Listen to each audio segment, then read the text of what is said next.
ओम सत्यम सर्वाधार। ओम ब्रह्म सत्यम सर्वधा। ग्रंथ समता विलास। ईश्वर भक्ति की प्राप्ति। वचन नंबर 120। Page number 73। जीव अपने सत स्वरूप को भूलकर अपनी कल्पना का विस्तार यह संसार देखता है। जितनी कल्पना अधिक है उतना संसार का विस्तार भी अधिक देखता है। जितनी कल्पना कम है उतना ही संसार तुच्छ स्वरूप दिखाई देता है। जिस वक्त अपने सत्स्वरूप को जान लेता है उस वक्त संसार का भ्रम नाश हो जाता है। सर्व स्वरूप एक सत्ता मात्र ही देखता है। सर्व स्वरूप एक सत्ता मात्र ही देखता है। यह ही समता धाम है। श्री महाराज जी ईश्वर भक्ति की प्राप्ति में हम सभी को समझा रहे हैं कि मैंने यानी जीव ने सत्य को भूलकर यानी अपने ही स्वरूप को भूलकर कल्पना यानी जितनी भी इच्छाएं हैं, जितनी भी कामनाएं हैं, उनका विस्तार वह देखता है। क्योंकि वाणी फरमान करती है, कर्तापन से वासना, वासना से संसार। जैसे ही किसी जीव को कर्तापन आता है अर्थात उसके लिए देह अभिमान होता है, वैसे ही उसकी वासना स्वतः ही खड़ी हो जाती है। श्री महाराज जी कहते हैं कि जितनी कल्पना अधिक है उतना ही संसार का वह विस्तार दिखाई देता है। अधिक विस्तार, ज्यादा कल्पनाएं, अधिक विस्तार संसार का। और जितनी कल्पना कम है उतना ही संसार तुच्छ स्वरूप दिखाई देता है, उतना ही संसार छोटा और कम दिखाई देने लगता है। लेकिन अपने सत्स्वरूप को जब वो जान लेता है उस वक्त संसार का जो भ्रम है, जो मिथ्या कल्पना है, उसका नाश हो जाता है। और हर जगह एक सत्ता जो ईश्वर की है वही व्याप्त होती हुई उसे दिखाई देती है, जो समता का धाम है। अब विचार करने की बात यह है यहां कि मैं यानी जीव अपने भ्रम में, अपने ही संसार में कितना उलझा हुआ हूं, जबकि संसार है ही नहीं। अपने कर्तापन में अपने आप की प्रेजेंस रखने के लिए, उपस्थिति रखने के लिए कि मैं कुछ हूं, मेरी एग्जिस्टेंस बनी हुई है, मैं कितने दुख उठाता हूं। और उन दुखों में मैं रोता भी हूं, परेशान भी होता हूं, मेरी बेचैनी भी खड़ी हुई है, मैं भयभीत भी रहता हूं, क्योंकि वो चीज मेरे ही दुख हैं। मेरा कर्तापन है तो मेरे ही इच्छाएं हैं, मेरी ही इंद्रियां हैं, मेरे ही मन है, मेरे ही बुद्धियों के अलग अलग प्रकार भी हैं। और साथ सारे के सारे जो गुण हैं वह भी मेरे ही हो जाते हैं। श्री महाराज जी कहते हैं कि मेरी जितनी कम इच्छाएं होंगी उतना उतना संसार भी तुच्छ होता नजर आता जाएगा। और जिस जिस दिन इच्छा खत्म होगी या कम से कम इच्छा होती जाएगी, उतना ही मैं परमेश्वर के निकट यानी सत स्वरूप के निकट पहुंच जाऊंगा। है कुछ भी नहीं, वास्तव में कुछ भी नहीं है, लेकिन प्रत्यक्ष रूप से इतना दिखाई देता है ये विस्तार कि ये सब कुछ मुझे सच नजर आता है। और ये सच मेरे लिए परमपिता परमेश्वर तक पहुंचने ही नहीं देता। अब हम विचार करें, है तो कुछ नहीं, लेकिन मेरी एक एक ही भूल से ये लगातार इतना विस्तार होता चला जा गया और होता चला जा रहा है। इस विस्तार से मुझे आज तक दुख मिला है या सुख मिला है? अब फैसला यदि मैंने, यानी जीव ने ये कर लिया कि इससे दुख मिला है, तो इससे मैं पीछे हटने का यत्न अब कर रहा हूं या नहीं कर रहा हूं? और नहीं कर रहा हूं तो क्यों नहीं कर रहा हूं? अभी तक मेरा ये फैसला ही नहीं हुआ। मेरे जितने नाते और रिश्ते हैं, मेरे जो संबंध हैं, इन सभी संबंधों में मैं अपने आप के लिए और लीन कर रहा हूं। ये तो मेरी बड़ी मूर्खताई है। इसीलिए इस मूर्खताई को समझ करके श्री महाराज जी ने ईश्वर भक्ति की प्राप्ति में इतने वचन दिए हैं कि हम इस बात पर गहरा गौर करें कि मेरी ही कल्पनाएं मेरे लिए इतना बड़ा संसार खड़ा कर देती हैं, और मैं उसी संसार की उन कल्पनाओं में भ्रमित ही होता हूं और बेचैन ही होता हूं।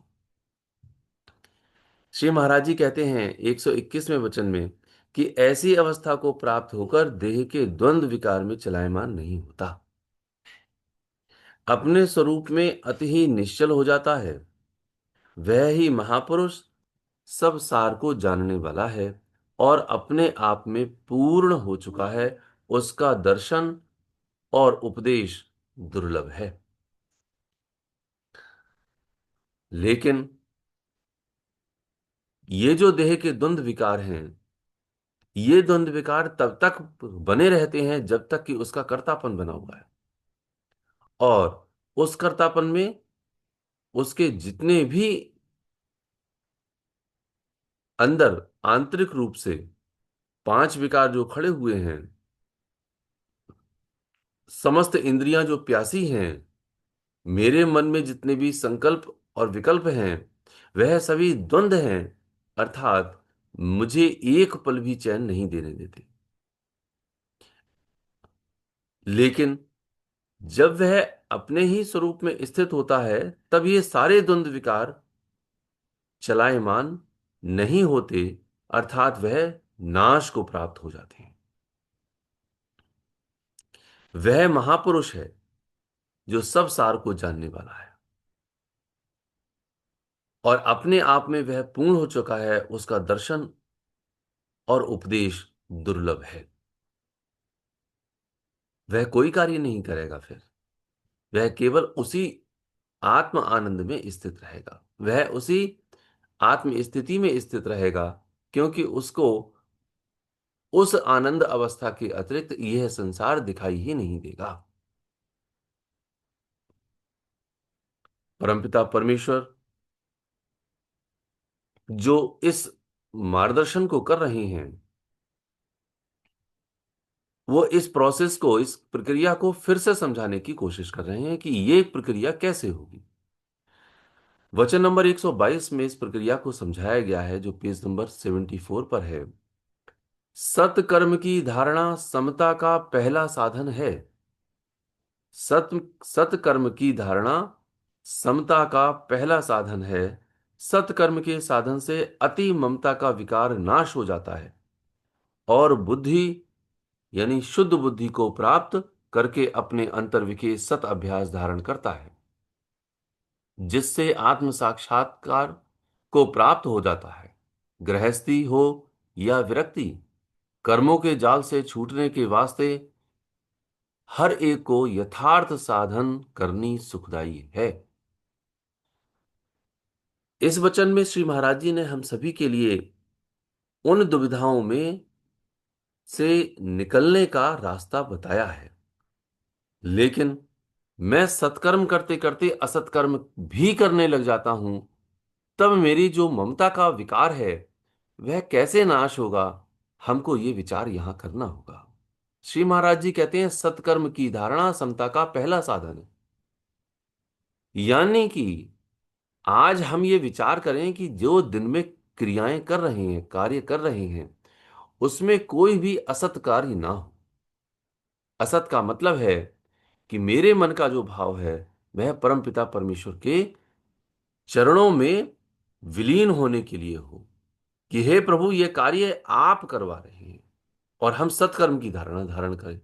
सत्कर्म की धारणा धारण करने से जो ममता का विकार है वह नाश हो जाता है, और जो मेरी बुद्धि में असत है, यानी बुद्धि अशुद्ध कब होती है? जब बुद्धि में असत का भाव प्रकट होता है।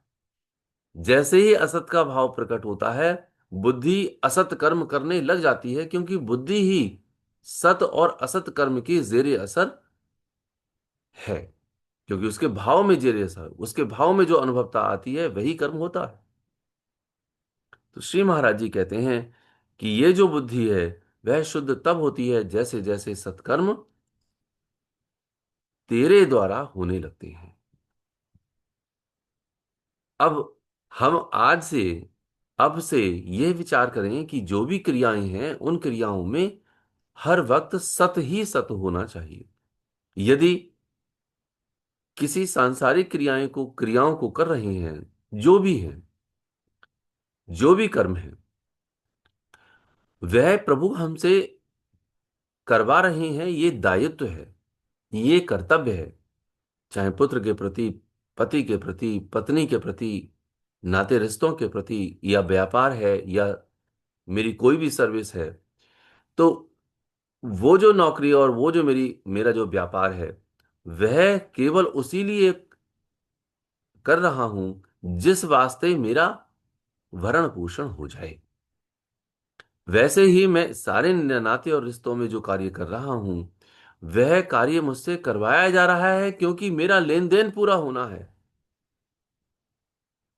तो ये जो धारणा है, वो पहली धारणा कौन सी है? कि सत्कर्म की धारणा समता का पहला साधन है। तो ऐसा कर्म करते करते सत ही मुझे याद आएगा, ये विचार होना है। और ऐसे विचार से मेरी बुद्धि दिन प्रतिदिन धुलती चली जाएगी, अर्थात शुद्ध शुद्ध और शुद्ध हो जाएगी। अति शुद्ध जिस दिन हो जाएगी, उस दिन मुझसे हर कर्म स्वतः ही निष्कर्म अवस्था को प्राप्त होते चले जाएंगे। क्योंकि कर्मों की श्रृंखला एक ना एक दिन समाप्त होती जाएगी, क्योंकि हम जो हर कदम बढ़ा रहे हैं आगे, वो परमपिता परमेश्वर की ओर बढ़ा रहे हैं। वह जानता है ये जीव मेरी ओर आ रहा है, तो वह अपनी गोद में उठा लेता है। इसलिए श्री महाराज जी कहते हैं कि जिस जिस शुद्ध बुद्धि को प्राप्त करके अपने अंतर्विके सत अभ्यास को धारण करता है। सत अभ्यास का मतलब ही है कि यह जीव अपने विकारों को निग्रह करेगा, अर्थात उन्हें दूर करने का यत्न करता है, और जो महामंत्र है वह उसका जाप करता है। ये दो कार्य उसके हर पल चलते रहते हैं। वह इस युद्ध को हर समय चलाता रहता है अपने अंतर्विखे, कि उसके अंदर जो विकार हैं वह विकार ना आने पाए, उनका निग्रह करना है उसने। और जो उसकी क्रियाएं चल रही हैं उनको सत में धारण करते हुए अपने परमेश्वर के चरणों में समर्पित कर देना है। जब ऐसी क्रियाएं चलती हैं तो कहते हैं श्री महाराज जी कि जिससे आत्म साक्षात को प्राप्त हो जाता है, अर्थात अपने ही जो आत्म स्वरूप है वह उसको प्राप्त हो जाता है। वह वहां पर उसको दर्शन कर लेता है, ये अनुभवता उसको हो जाती है।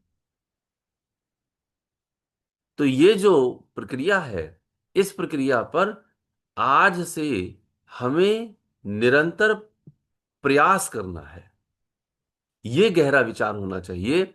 यही मेरी ईश्वर की भक्ति है, यही मेरी गुरुदेव का मार्गदर्शन है, जिसके आधार पर मुझे चलना है। क्योंकि गृहस्थी हो या विरक्ति, हम सब गृहस्थी हैं। अब विरक्ति चाहे जिस भी स्थिति में हो, किस चीज की विरक्ति होनी है और किस चीज का गृहस्थी होना है।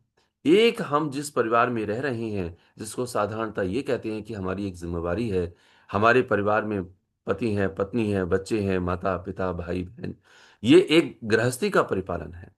विरक्त अर्थात उसने अपनी इस गृहस्थ के परिवार को त्याग करके अपने आप को आश्रम में या किसी वन में रखा है, ताकि वह परमपिता परमेश्वर की याद कर सके।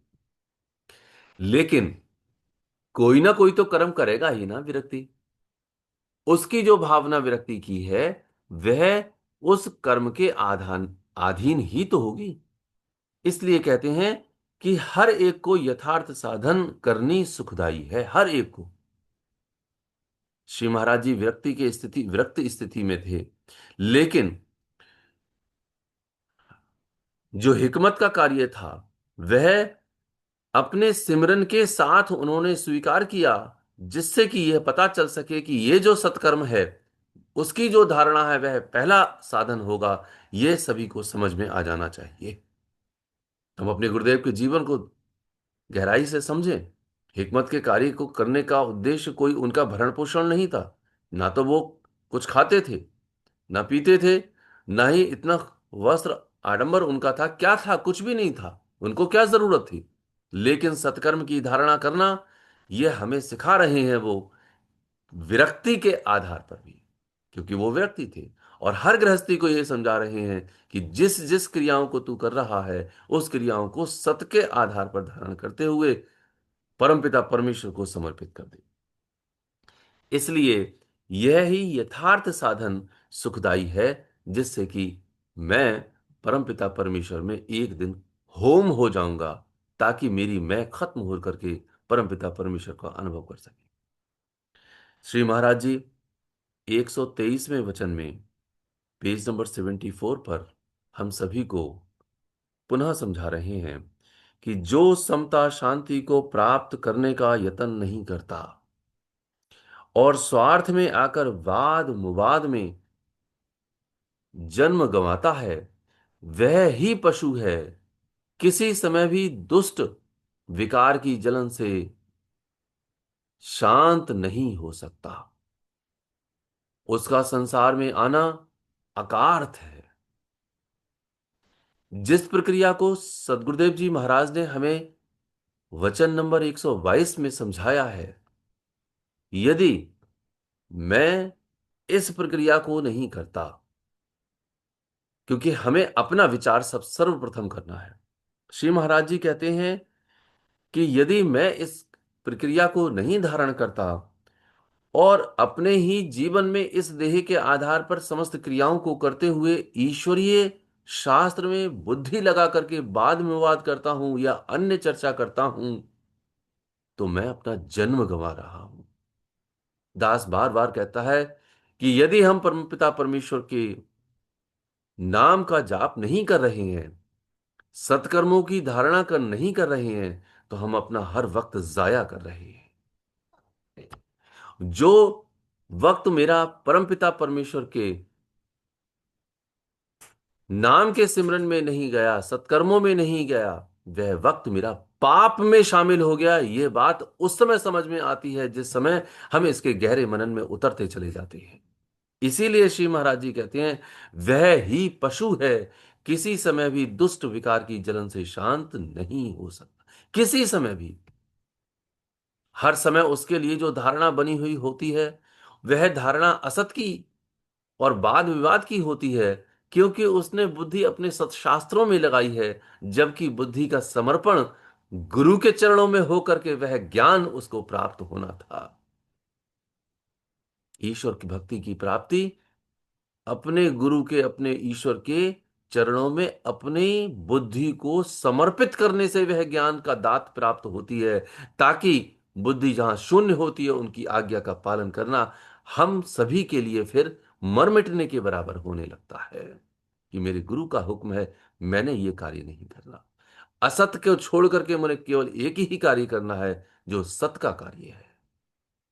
श्री महाराज जी कहते हैं कि किसी समय भी, यानी एक लम्हा एक क्षण भी, वह उस दुष्ट विकार की जलन से शांत नहीं हो सकता। उसका संसार में आना अकार्थ है। अर्थात जो मानुष का चोला इस जीव को प्राप्त हुआ है वह अकार्थ ही है, ये हमें समझ लेना चाहिए।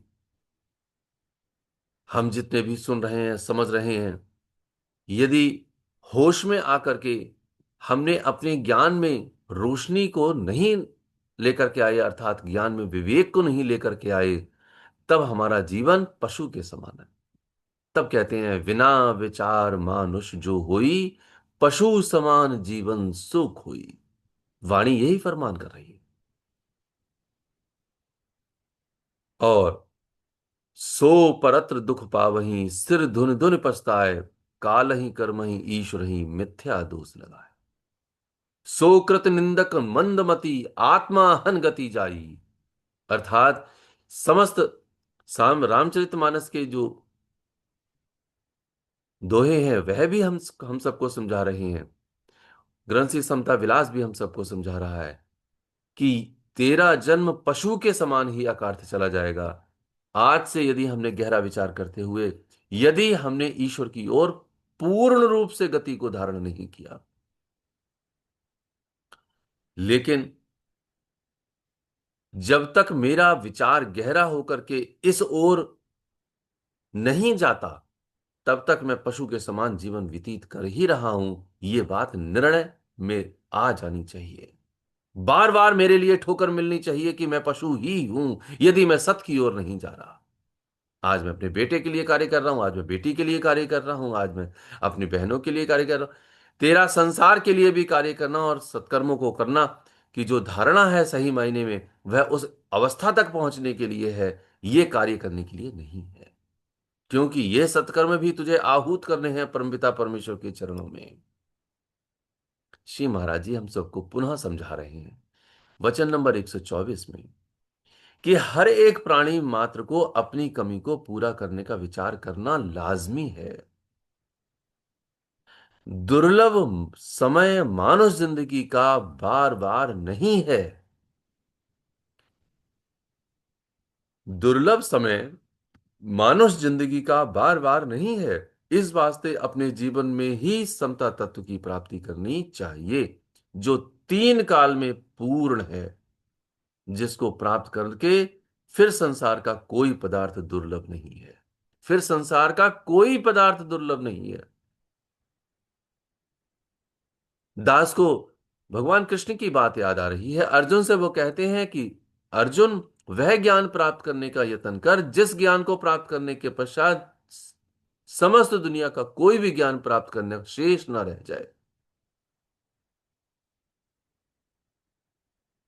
अर्थात तू वह प्राप्त करने का यत्न कर जिसको प्राप्त करके कुछ भी प्राप्त करने का शेष बचे ही ना, अर्थात सब कुछ तुझको प्राप्त हो जाए। लेकिन मैं संसार का वो पदार्थ प्राप्त करता हूं जिस पदार्थ को प्राप्त करके फिर भी मैं प्यासा का प्यासा ही बना रहता हूं। और संसार के पदार्थ के लिए मेरा चैन कभी मिलेगा ही नहीं। वाणी फरमान कर रही है, कोई वस्तु नहीं संसार में जो चित्त को देवे धीर। मेरे चित्त को, मेरे मन को कोई भी वस्तु, कोई भी पदार्थ चैन दे ही नहीं सकती। श्री महाराज जी कहते हैं, हर एक प्राणी मात्र को, हर एक जीव को अपनी कमी को पूरा करने का विचार करना लाजमी है। मस्ट कंपलसरी, जिसको दो शब्द को प्रयोग करते हैं। और वो मेरी कमी क्या है? हर एक जीव सुख की तलाश में है। सुख क्यों नहीं मिल रहा है, यह मेरी कमी है।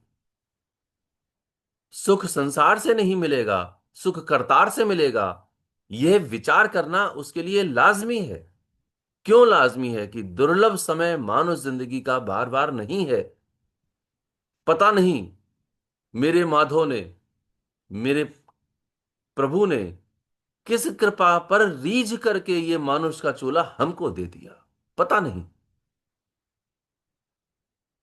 हमें तो हमको और आपको तो कोई पता नहीं है कि हम कौन कौन से कर्म कर करके इस समय हम अगली गति को कहां प्राप्त होंगे। पूर्व जन्मों में न जाने कौन सा ऐसा कृत्य होएगा जिस करके हमें पूर्ण गुरु की भी प्राप्ति दे दी। मानुष शोले के बाद पूर्ण गुरु की भी प्राप्ति दे दी, हमें ग्रंथ दे दिए, उसका मनन की प्रक्रिया भी दे दी, जो हम सब सुन रहे हैं। सत्कर्मों के धारणा पर इतना अधिक जोर करके अपने गहरे मनन पर उतारने का भी अवसर दे दिया हमें। श्री महाराज जी कहते हैं, ये दुर्लभ समय मानव जिंदगी का बार बार नहीं है, ये ध्यान रखना है। यदि ये हम सुन रहे हैं कि ये दुर्लभ समय बार बार नहीं है, इसका अर्थ ये है कि यदि मैंने आज से यदि अपना पतन करना शुरू कर दिया, असत की ओर चलने लगा, तो पता नहीं मेरा बेड़ा गर्क कब हो जाए। इसलिए श्री महाराज जी कहते हैं, इस वास्ते अपने जीवन में ही समता तत्व की प्राप्ति करनी चाहिए, जो तीन काल में पूर्ण है। वो पूर्ण ही है, वो अपूर्ण अवस्था नहीं होगी, वह पूर्ण अवस्था होगी। तू चलना तो शुरू कर। जिस दिन मैं चलना शुरू करूंगा, उस दिन परमपिता परमेश्वर अपने हाथों से आगे आगे करके हमको लेके चलेंगे, क्योंकि सतगुरु तो अंतर में पल पल करें पुकार। वो पुकार कर करके कह रहे हैं, ये अवसर देकर के भी वही पुकार रहे हैं। हमारे अंदर और आपके अंदर यही पुकार अंदर से हो रही है कि अब हमने कोई भी असत कार्य को कदम नहीं बढ़ाना है, और ये गहरा विचार मनन में लाना है कि हम अपनी इस कमी को पूरा कर लें। पर वो कमी कौन सी है? मेरे लिए सहज सुख की राशि प्राप्त हो जाए, मेरे लिए वह आनंद प्राप्त हो जाए, वह परम सुख प्राप्त हो जाए, जिसके वास्ते ये मानुष का चोला मुझे मिला है। हे प्रभु, मुझे अपनी शरण में ले लो।